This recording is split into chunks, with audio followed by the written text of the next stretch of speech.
جس سے بڑھ کر کوئی نعمت اس دنیا میں نہیں ہو سکتی.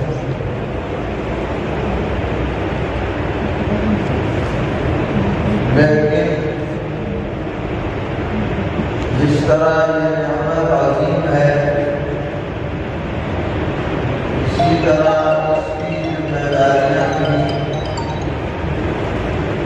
بہت اپنے اندر علاقت اور عظمت رکھتی ہے.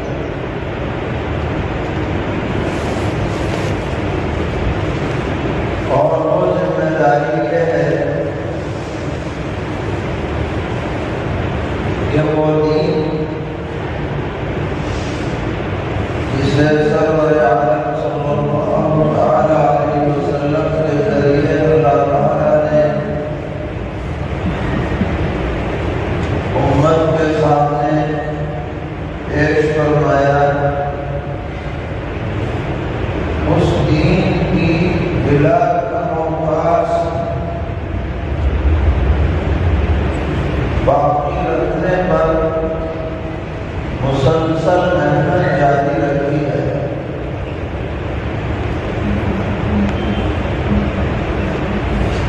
اور اپنے آپ کو اس جماعت میں شامل کیا جائے جس کے بارے میں سرور عالم صلی اللہ علیہ وسلم نے فرمایا کہ قیامت تک ایک جماعت میری امت میں حق کا ثابت قدم رہے گی، لا یضرهم من خذلهم، جو ان کو مٹانا چاہے گا، ذلیل کرنا چاہے گا، وہ اس جماعت کا کچھ بگاڑنا پڑے گا. اس جماعت میں ہمارا بھی شمار رہے، یہ اللہ کی شکر گزاری میں داخل ہے. اور اس کے لیے خود ہمیں اپنے آپ کو درست راستے پر رکھنے کی ضرورت ہوگی. ہماری عملی زندگی، ایمانی زندگی شاندار ہو، کسی کو انگلی اٹھانے کا موقع نہ رہے، اور ساتھ میں ہمیں اپنے ارد گرد معاشرے پر نظر رکھنی پڑے گی کہ ان میں کوئی بدعقیدگی تو نہیں پھیلی یا بدعملی تو نہیں پھیلی. اس کو دور کرنے کے لیے جو بھی محنت ہو سکے اس میں ہمیں غریب نہیں کرنا ہے. یہ ہماری ذمہ داری ہے. اور ہم یہ بات اچھی طرح جانتے ہیں کہ دین محمدی قیامت تک باقی رہنے والا دین ہے. اس کو مٹانے والے مٹ جائیں گے مگر یہ دین مٹنے والا نہیں ہے. لیکن اس کو باقی رکھنے میں اگر ہمارا کردار نہیں ہوا تو ایسا نہیں ہے کہ دین مٹے گا. اللہ تعالیٰ دوسروں کو کھڑا کر دے، ہم محروم رہے. وَإِن تَتَوَلَّوْا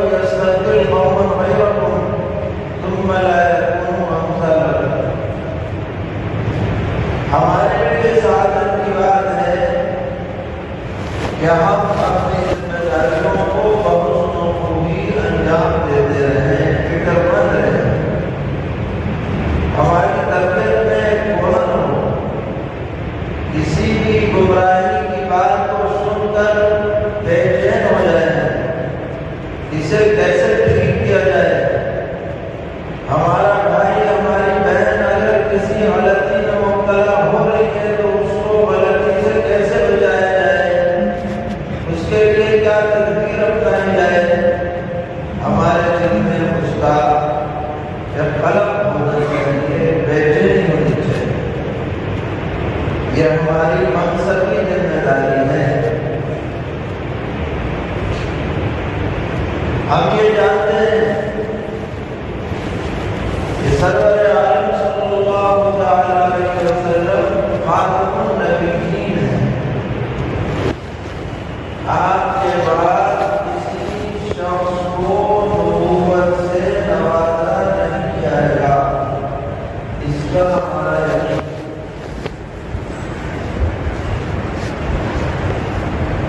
نیا نبی تو نہیں آئے گا لیکن دین باقی رہے گا، اور دین باقی اسی طرح رہے گا کہ نائبین نبوت نبوی مشن کو جاری رکھتے رہیں گے۔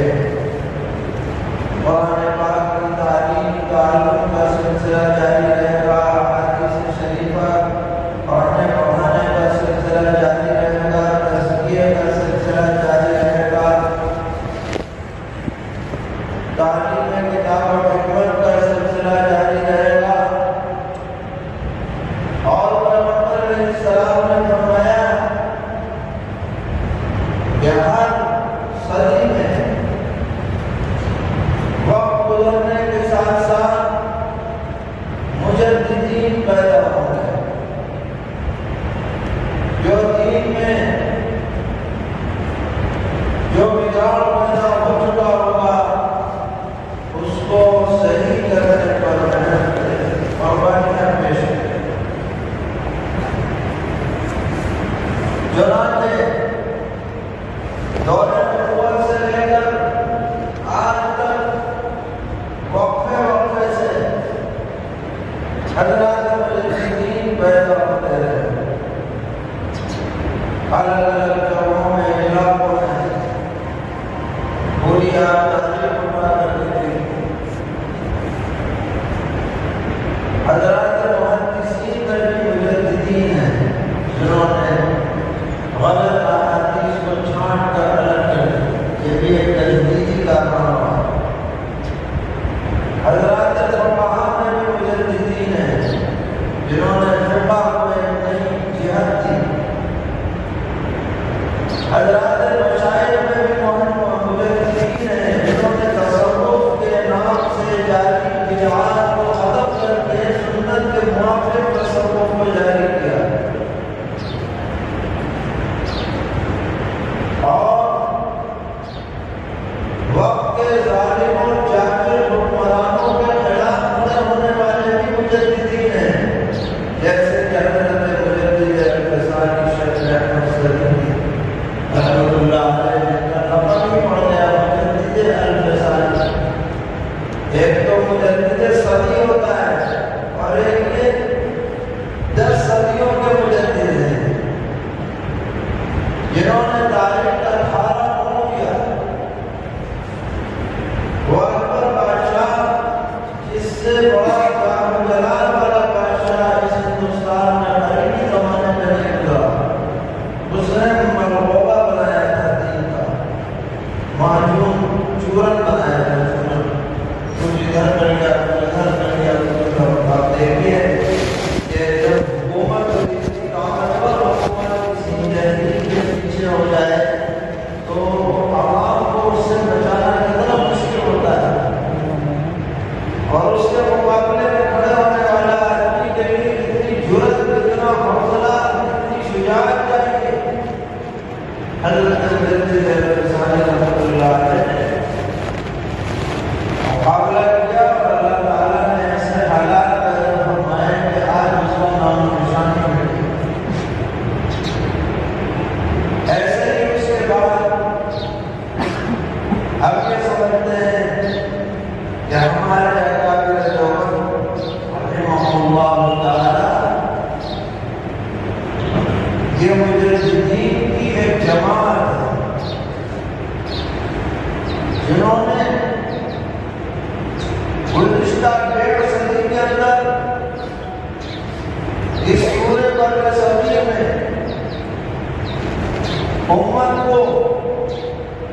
راز پر رکھنے کے لیے جو مسلسل قربانیاں دی ہیں اس کی کوئی مثال آپ کو نہیں مل سکتی، اور ہر سطح پر مقابلہ کیا، بدعات کا مقابلہ کیا، ختم نبوت پر ڈاکہ ڈالنے والوں کا مقابلہ کیا، احمدیت کے دعوے داروں کا مقابلہ کیا، حضرات صحابہ کرام رضی اللہ عنہم کی شان میں گستاخی کرنے والوں کا مقابلہ کیا، جتنے بھی غلط نظریات پیش کرنے والے اس دور میں سامنے آئے اس کے مقابلے کے لیے ہمارے اکابر نے خود مقابلہ کیا، اپنے تیار کردہ افراد کے ذریعے سے مقابلہ کرایا، اور یہ ہمارا یقین ہے، اس میں کوئی شک نہیں ہے کہ وہ زمان جو نبی اکرم علیہ السلام نے اس کے لیے بشارت سنائی ہے کہ حق پر قائم رہنے والی وہ زمان اس پورے رشتے میں جماعت اکابر دیوبند، اور اکابر دیوبند سے صرف وہی لوگ مراد نہیں ہیں جو دارالعلوم کی چاہت دیوانی کرنے والے ہیں، بلکہ جو مفتی فکر سے متفق ہیں، آپ مولانا کے لوگوں، درس شاہی کے لوگوں، دیگر اداروں سے وابستہ حضرات ہوں، نفس صراط مستقیم پر چلنے میں جو ان کے ساتھ ہیں وہ سب اس کے اندر شامل ہیں۔ یہ مجددین کی جماعت ہے جنہوں نے حق کا بول بالا کیا ہے، اور کے تجدیدی سلسلے آئندہ صدیوں میں بھی جاری رہیں گے۔ پھر جب بگاڑ بہت زیادہ بڑھ جائے گا، ہر طرف اندھیرا ہی اندھیرا نظر آئے گا، ظلم، بربریت، خود غرضی، نفسانیت دنیا میں عام ہو جائے گی، تو رئیس المجددین سامنے آئے،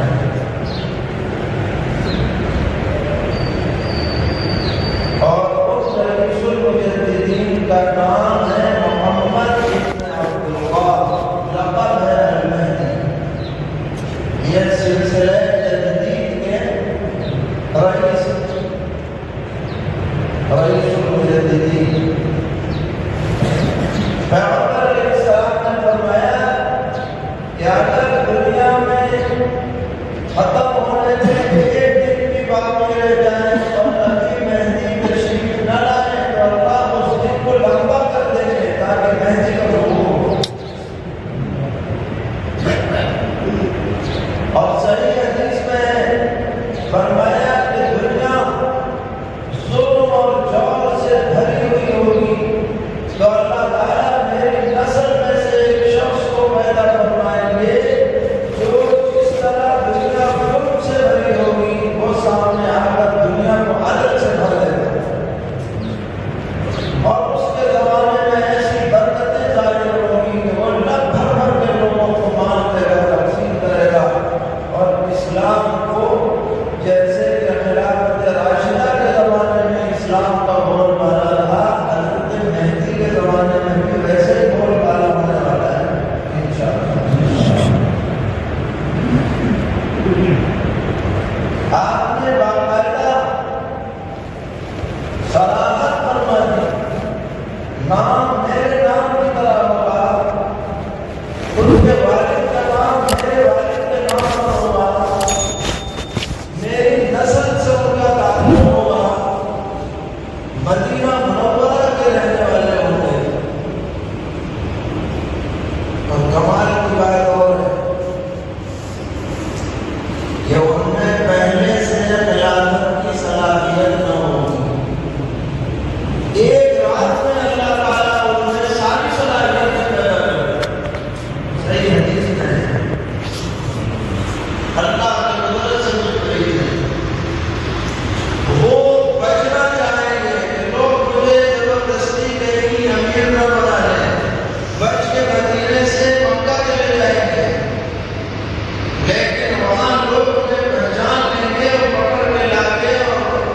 حرم شریف کے اندر ان سے ان کے ہاتھ پر بیٹھ گئے.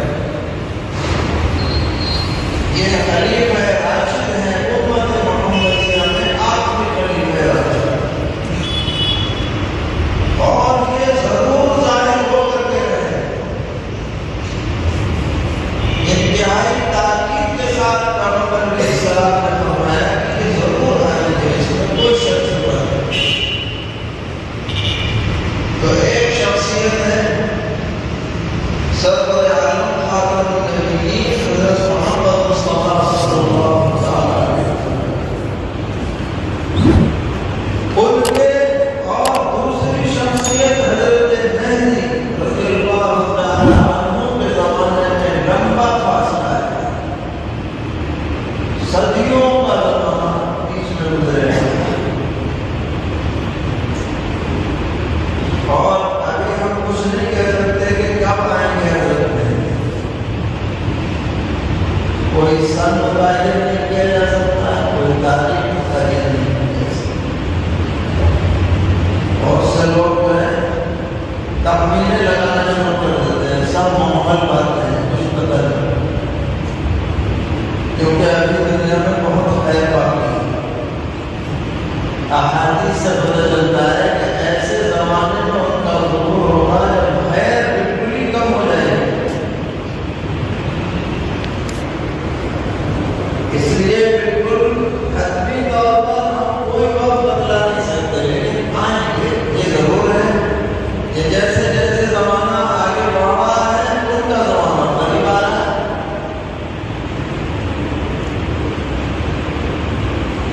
بہرحال پیغمبر علیہ السلام حضرت مہدی میں لمبا فاصلہ ہے، لیکن حضرت مہدی کے زمانے میں ان کے دونوں مسیح کی وجہ سے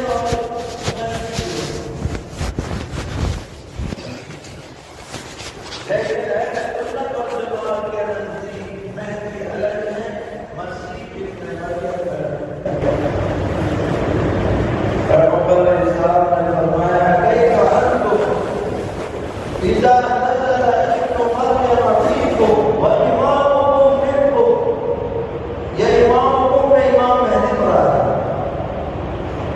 جو تکبیر ان کے لیے کہی جا چکی ہوگی دمشق میں، نماز پڑھانے کو تیار ہوں گے، عیسیٰ علیہ السلام کا نزول ہوگا، وہ پیچھے ہٹیں گے. حضرت عیسیٰ علیہ السلام فرمائیں گے کہ نہیں، تمہیں بہت نماز ایک نماز ان کے پیچھے پڑھیں گے.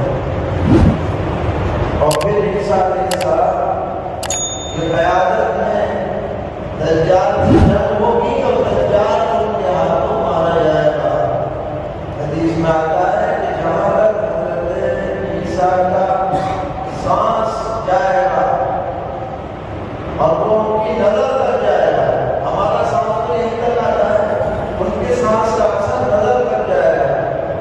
جو دجال ایسے نکلے گا جیسے نمک پر پانی ڈال دیا جائے تو نمک پگھل جاتا ہے.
حضرت والد